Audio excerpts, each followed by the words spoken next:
நாம நமக்காக வாழணும். ஒருத்தருக்காக இன்னொருத்தர் வாழ்றதெல்லாம் முட்டாள்தனமா இல்ல. லவ்ங்கிற வார்த்தைக்கு அர்த்தமே இல்ல. It is just a fantasy. Excuse me, உன்னை பத்தி தெரிஞ்சுக்கணும்னு ஆசையா இருக்கு. நாளைக்கு மீட் பண்ணலாமா? கண்ணில் ஏதோ இருக்கு. பார்த்தாலே டேஞ்சர்.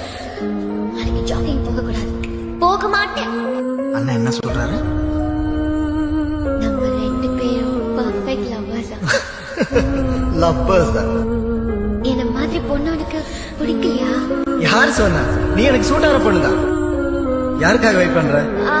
இல்ல, என் ஃப்ரெண்ட் வரேன்னு சொன்னா அதான் வெயிட். பொய் சொல்றேன்னு நினைக்கிறேன். அதான் இப்படி எல்லாம் நடக்குது. Fortune cookie. நீ இதெல்லாம் நம்புவியா? சும்மா இரு. இதுல என்ன எழுதி இருந்தாலும் கண்டிப்பா நான்